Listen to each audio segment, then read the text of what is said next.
మీ బంగారం తాకట్టులో ఉందా? నెల నెల వడ్డీ కట్టలేకపోతున్నారా? ఆచారి గోల్డ్ 9030022345.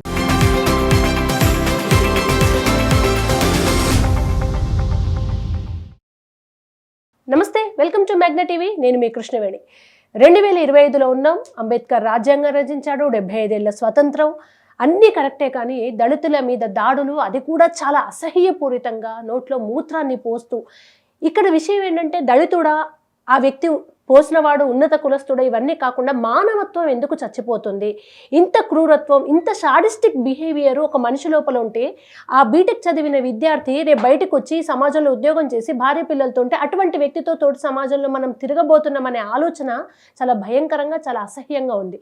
తోటి మనిషిని మనిషిగా చూడలేని వాడు, మానవత్వం అనే బేసిక్ నాలెడ్జ్ లేకుండా కులంగా చూస్తున్న వాళ్ళ సమాజంలో బతుకుతున్నాం. జేమ్స్ దీనికి ఈ కాలంలో సజీవ సాక్ష్యంగా నిలవడం మనం అందరం సిగ్గుపడాల్సిన విషయం. ఈ అంశం గురించి మాట్లాడడానికి మనతో పాటు ప్రముఖ అనలిస్ట్ కేఎస్ ప్రసాద్ గారు మాట్లాడదాం.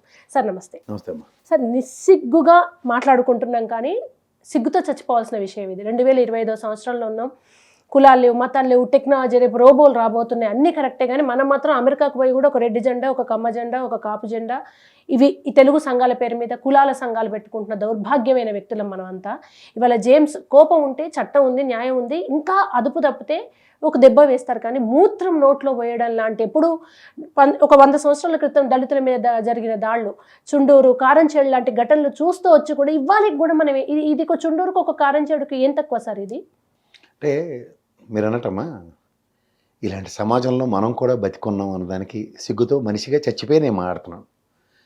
ఇప్పుడు మహానుభావుడు అంబేద్కర్ రాజ్యాంగం రాసి సమసమానత, దేశంలో కులాలు మతాలకు అతీతంగా ఈ సభ్య సమాజం నడుచుకోవాలని దగ్గర నేను ఒకటి చెప్తున్నానమ్మా, ఒక చేతామని.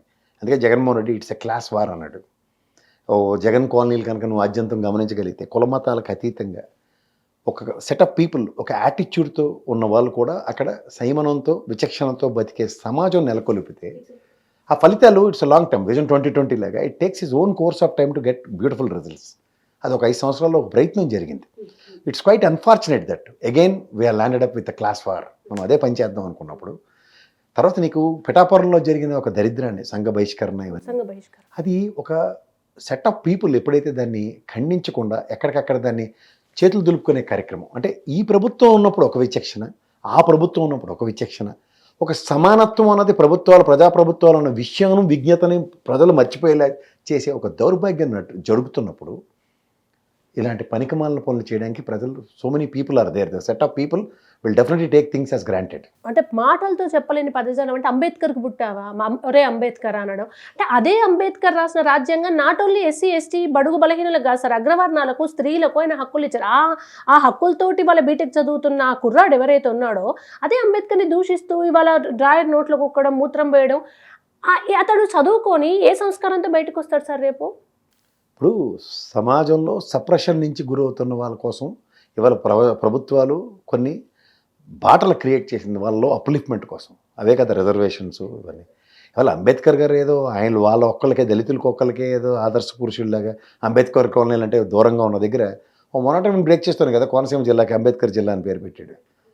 అందరూ దళితులు అంబేద్కర్ అని ఊరవతలు పెడితే ఊరు ముఖద్వారానికే పేరు పెట్టి చూపించాడు. విజయవాడ నడిబొడ్డున అంబేద్కర్ అంతటి విగ్రహం పెట్టడానికి కారణం కూడా తెలంగాణలో కూడా ఎక్కడమ్మా హార్ట్ ఆఫ్ ద సిటీలో పెట్టుకున్నాం. ఒకప్పుడు ఒక చిన్న స్థాయిలో ఉన్న ఇందిరాగాంధీ గారి విగ్రహం, పివి నరసింహ గారి విగ్రహం, వీళ్ళు రీసెంట్గా పెట్టిన రాజీవ్ గాంధీ గారి విగ్రహాలు కూడా వెలవలబోయేలాగా తలెత్తి చూసేంత స్థాయి క్రియేట్ చేస్తున్న ప్రభుత్వాలు వెసెస్ తలదించుకునే ఈ పనులకి ప్రభుత్వాల యొక్క కమిట్మెంట్స్ ఏవి? ఇవాళ నీకు ఈ రోజుకి కూడా ఇంకా దళితుడనో లేకపోతే అంబేద్కర్ గారికి పుట్టేవో అని మాట్లాడుతున్నారంటే అసలు నాకు తెలిసి దళిత సంఘాలు ఎక్కడ ఉన్నాయి, ఎందుకు రియాక్ట్ అవ్వట్లేదు? ఇవాళ ప్రజల్లో ఆ కన్నయ్యలాటోడు గతంలో చేసిన ఉద్యమాలని ఎక్కడ కనుమరుగైపోయి, సెంట్రల్ యూనివర్సిటీలో ఆయన కన్నయ్య, కానీ ఉస్మాన్ యూనివర్సిటీ నెక్స్ట్ వేదికలుగా జరిగిన ఉద్యమాలన్నీ ఎక్కడ ఉన్నాయి? మరి ఈ వివక్ష ఎన్నాళ్ళు ఇంకా? అంటే కాస్త మొన్నటిదాకా రిజర్వేషన్ల కోసం మానమాదిగలు కొట్లాడుకోవడానికి గొంతు విప్పిన సంఘాలన్నీ ఇవాళ వాళ్ళ బిడ్డ ఒక దళితుడి మీద ఇంత జరిగితే నిజంగా మీరు ప్రశ్నించడానికి ఎందుకు సార్ భయపడుతున్నారు జనాలు?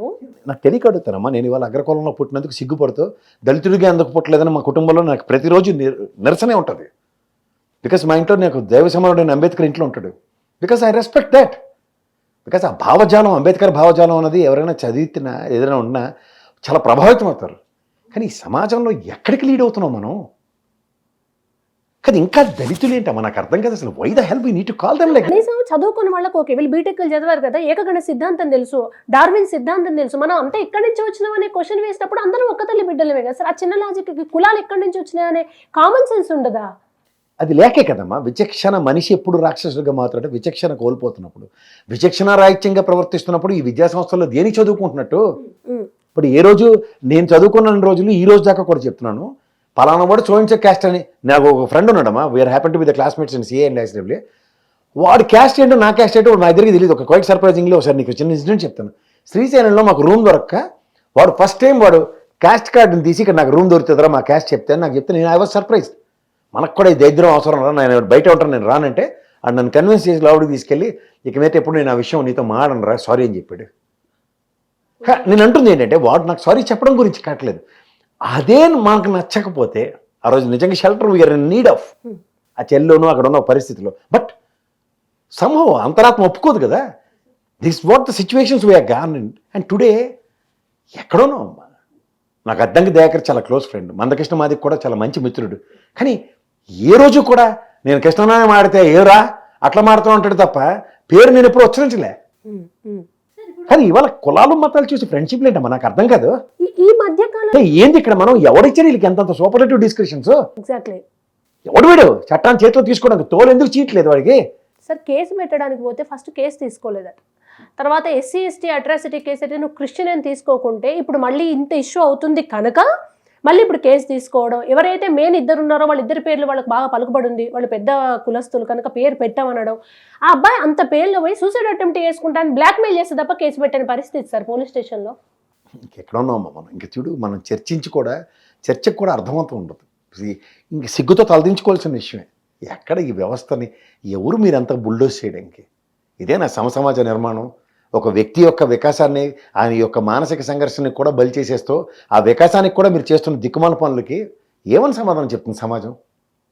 దీనికోసమా ఇన్నాళ్ళు 75 సంవత్సరాల స్వతంత్రంలో ఇంతకోసం 2025లో విజన్ 2020 లేదా విజన్ 2047లో ఈ పెట్టకథలు చెప్తే ఎన్నాళ్ళు కాలక్షేపం చేస్తారు? మనిషికి మానసిక వికాసత్వమే లేకుండా, మనిషికి మానసిక పరిపక్వత లేకుండా, మనిషిని మనిషిగా చూడాల్సిన దౌర్భాగ్య స్థితి లేకుండా ఈ సమాజంలో అలాంటి వాళ్ళని వెలియడానికి మాట్లాడడానికి మీ ఇష్టం వచ్చినట్టు మలమూత్రాలు వాళ్ళ మీద విసర్జించడానికి ఎవడిస్తున్నాడు మీకు ఈ హక్కులు? ఎక్కడున్నాం మనం? ఇలాంటి వాళ్ళని శిక్షించడానికి రక్షణ వ్యవస్థ భయం పడుతుందంటే ఏ విధంగా మీరు ఇన్ఫ్లుయెన్స్ చేస్తున్నారో ఒకసారి ఆలోచించండి. అండ్ ఇక్కడ ఇంకొక దరిద్ర కొట్టుకోవడం కూడా ఉంది సార్. ఇప్పుడు ఇంత జరిగిన తర్వాత ఎవరైతే ఇవన్నీ చేశారో అరెస్ట్ చేస్తే నువ్వు అరెస్ట్ అయినా పర్వాలేదు కానీ ఒక హీరోయిక్ సూపర్ పని చేసావురా అని ఆ కులానికి సంబంధించిన వాళ్ళు అబ్బాయిని ఎత్తుకోవడం కూడా జరుగుతుంది సరే. అదంటే అన్నావు అరెస్ట్ అయితే అయ్యావు, నువ్వు సూపర్ రా, మన కులంలో మన ప్రైడ్ చాటావు అన్నంత దరిద్రమైన ఈ కులాన్ని పోషిస్తుంది రాజకీయాలే కదా సార్. అబద్ధం ఆడదు ఆబ్వియస్లీ. పెట్టకథలు చెప్పి పవన్ కళ్యాణ్ ఎక్కడ ఉండే ఇలాంటి విషయాల్లో ఆయన నియోజకవర్గంకి దిక్కులేదండి. ఆయన అనవసరంగా మనం పిలిచి మాట్లాడడం కూడా టైం వేస్ట్ సార్. అక్కడ కూడా క్యాస్ట్ క్యాలిక్యులేషన్సే కదా, ఎక్కడ నిలబడాలి, ఎక్కడ ఎవరికి నోట్లు వస్తాయి, ఎందుకు వస్తాయి. సో అవి రావాలంటే కులం సజీవంగా కులం బతకాల్సిన అవసరం ఉన్న ఒకే ఒక ఏదైనా ఉందంటే అది రాజకీయం. ఈ కులం కనుమరుగైతే రాజకీయాలు ఉండవు సార్. అదే కదా. ఇప్పుడు వాళ్ళకి రెండు ఉంటాయి దాంట్లో. కులం ఓటుకు వాడుతుంది, నెక్స్ట్ అప్పర్ క్యాస్ట్ ఏదండి ఫైనాన్షియల్ ఎబిలిటీ క్యూరేట్ చేస్తారు. సో ఈ మధ్యలో బ్యాలెన్స్ కాంది ఎవరిది? రాజకీయ వ్యవస్థే, రాజకీయ నాయకులే. మీకు బ్యాలెన్స్ లేదని చెప్పి బ్యాలెన్స్ ఉన్న సమాజాన్ని ఎందుకు డిస్టర్బ్ చేస్తున్నారు? ఇది కదా క్వశ్చన్ చేయవలసింది. ఆ సంబంధిత ఎమ్మెల్యే ఏడి, ఆ సంబంధిత ఎంపీ ఏడి, సంబంధిత మంత్రి ఏడి, ఆ నియోజకవర్గ ఇన్ఛార్జ్ లేరు, దీని మీద ఎందుకు ఫుడ్ డౌన్ చేయలేకపోతున్నారు? It's not fair. అండ్ చైతన్యాన్ని పెంచాల్సిన కాలేజీలు యాజమాన్యాలు ఏం చేస్తున్నాయి ఇంత జరుగుతుంటే అనేది కూడా పెద్ద క్వశ్చన్. ఏ యూనివర్సిటీ అమ్మా అతను? ఏదో ఒక ప్రైవేట్ యూనివర్సిటీకి సంబంధించిన వ్యక్తి. అదే అక్కడ ఆ యూనివర్సిటీ యాజమాన్యం మీద ఫస్ట్ తక్షణ చర్యలు తీసుకోవాలి. బేసిక్స్ లేకపోకుండా వాళ్ళు ఏం చేస్తున్నారు? ఈ రోజు కూడా కుల ప్రాతిపదికన మనుషులు చూస్తున్నారంటే మీరు ఏమైనా కులం ట్యాగ్ లేని ఐడి కార్డులో కులాన్ని మెన్షన్ చేసేస్తున్నారా? చదువుల బేసిక్ సార్. మన చిన్నప్పటి నుంచి గాంధీ కొమటి అనే నేర్చుకుంటాం మనం. మన విద్యా వ్యవస్థనే కులాన్ని ఇంజెక్ట్ చేసింది కదా సార్. గాంధీ ఉద్యమం నేర్పియండి కానీ ఆయన కులాన్ని ఎవరు అడిగారు సార్ పుస్తకాల్లో? అంబేద్కర్ మా అలా ఎవరు అడిగారు సార్? భయం వాళ్ళకి. ఎందుకంటే వీళ్ళ ఇప్పుడు కోమటి సామాజిక వర్గంలో అంత ధైర్యవంతులు ఉన్నారా అన్నది వీళ్ళకి ప్రశ్న. ఆ క్యూరియాసిటీని నలిఫై చేసుకోవడానికి గాంధీ కులాన్ని ఆపాదించి మాడుతుంటారు.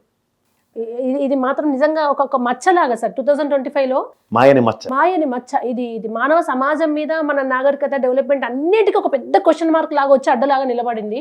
ఇది ఎంతవరకు క్లియర్ అవుతుందో సార్? ఏమవుదమ్మా, వీళ్ళు రాజకీయ వ్యవస్థలో సప్రెషన్కి మించింది లేదు. ఆ వ్యవస్థకి బలిపశువులు ఎవరంటే పోలీస్ వ్యవస్థే. వాళ్ళని బలి చేస్తేనే కానీ నిద్రపోరు.